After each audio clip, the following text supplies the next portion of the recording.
हम पढ़ रहे थे प्रिंसिपल ऑफ ट्रीटमेंट और हमने पढ़ा कि सिम्टोमैटिक और असिम्टोमैटिक ट्रीटमेंट क्या होता है। सिम्टोमैटिक मतलब सिम्टम्स को ट्रीट करना और असिम्टोमैटिक यानी कि बैक्टीरिया को किल करना। So these are the different kinds of treatment जो हम ठीक होने के लिए यूज़ करते हैं। Now let us see how antibiotics work. Now मान लीजिए ये कोई बैक्टीरिया है जो डिजीज़ कॉज करता है। इस बैक्टीरिया को सरवाइव करने के लिए सेल वॉल बनाना ज़रूरी है। इसके पास अपना खुद का एक प्रोटेक्टिव लेयर है जिसको हम सेल वॉल कहते हैं, राइट। नाउ अगर कोई मेडिसिन जैसे कि पेनिसिलिन इस सेल वॉल को बनाने से रोक दे तो सेल वॉल, ये देखिए यहाँ पे पेनिसिलिन है, ये सेल वॉल के साथ अटैच हो गई है और ये सेल वॉल को नहीं बनने दे रही है।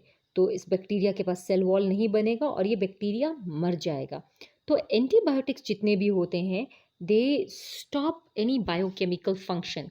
एंटीबायोटिक किसी भी बायोकेमिकल पाथवे में इंटरफेयर करते हैं, बायोकेमिकल पाथवे में इंटरफेयर करते हैं। इसका मतलब है कि सेल वॉल नहीं बनने देंगे या रेस्पिरेशन नहीं होने देंगे या बैक्टीरिया को खाना नहीं खाने देंगे या किसी भी केमिकल रिएक्शन को रोक देते हैं जिसकी वजह से सारे बैक्टीरिया मर जाते हैं। अब यहाँ देखिए, अब हम डिस्कस करते हैं वायरसेस के बारे में। These are viruses. वायरसेस भी डिजीज़ कॉज करते हैं जैसे कि चिकन पॉक्स, कोरोना वायरस, उसके अलावा एड्स, इन्फ्लुएंज़ा। तो वायरसेस बहुत बीमारियां कॉज करते हैं। ज़ुकाम, कॉमन कोल्ड वायरस कॉज करता है। तो HIV is a virus which cause AIDS. Hepatitis B एक वायरस है जो हेपेटाइटिस कॉज करेगा।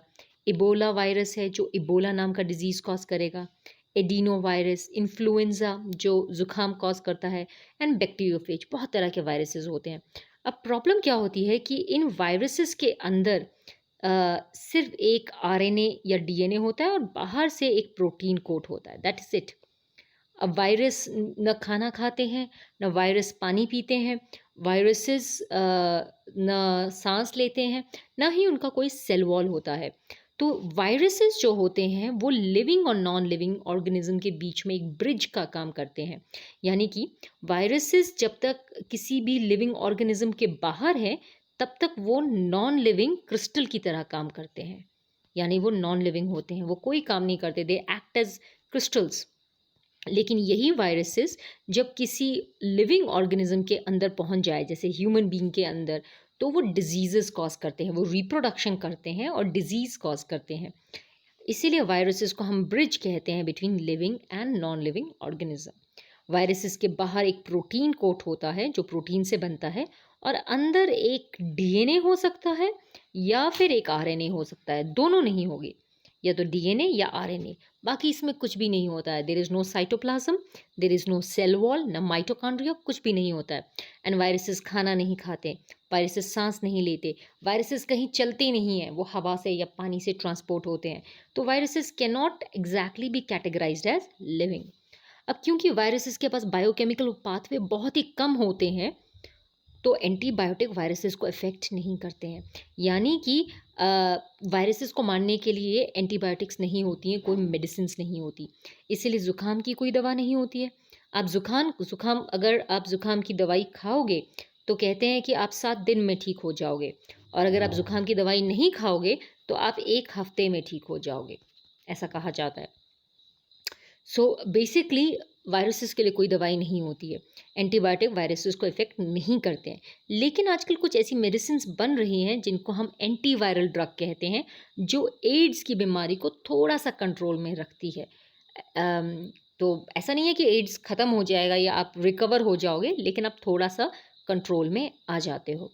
अब कोई भी आप ट्रीटमेंट करवा लो, चाहे वो सिम्टोमेटिक हो या असिम्टोमेटिक हो, उसमें कुछ लिमिटेशंस ये होती हैं। लिमिटेशन का मतलब कुछ ट्रीटमेंट करवाते वक्त कुछ कमियां होती हैं हमारी।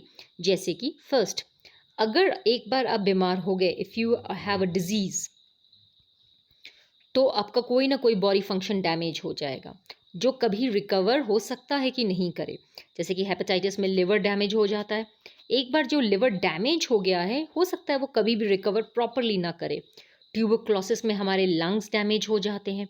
एक बार वो डैमेज हो गए तो हो सकता है कि वो कभी भी रिकवर ना करें। दूसरी चीज़, एक बार डिजीज़ होने से इंसान को घर पे रहना पड़ता है और वो काम नहीं कर सकता है। स्टूडेंट होगा तो उसकी क्लासेस मिस होंगी, टीचर होंगे तो वो क्लासेस नहीं ले पाएंगे, और कोई भी और इंसान हो तो वो काम नहीं कर पाएगा, तो he will lose a lot of working time, उसका टाइम बहुत बर्बाद होता है। एक डिजीज पर्सन दूसरे लोगों को बीमारी फैलाता है, यानी कि वो सोर्स बन जाता है टू स्प्रेडिंग डिजीज। इसीलिए भी डिजीज को पकड़ना is not a very good thing, to catch a disease is not a good thing.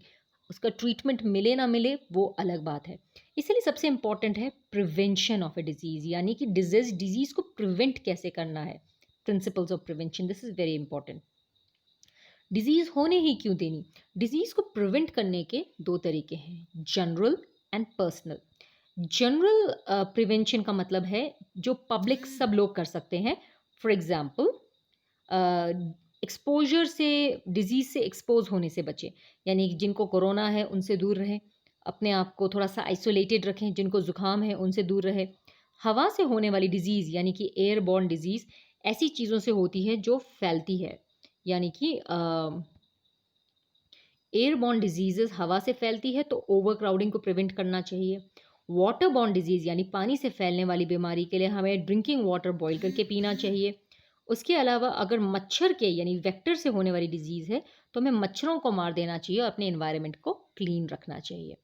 अगर हम पर्सनल सिस्टम के बारे में बात करें तो सबसे पहला तरीका है कि हम अपने, फर्स्ट प्रिंसिपल इज़ कि अपने इम्यून सिस्टम को स्ट्रॉन्ग रखें, दैट मीन एक्सरसाइज करें और प्रॉपर खाना खाएं। सेकंड प्रिंसिपल इज़ कि हम प्रॉपर फूड खाएं, और थर्ड प्रिंसिपल इज़ एक्सरसाइज करें और प्रॉपर रेस्ट करें, तो हमारी बॉडी स्ट्रांग रहती है और आसानी से हमें कोई बीमारी नहीं होती है। चलिए आज के लिए इतना ही करेंगे। Have a nice day.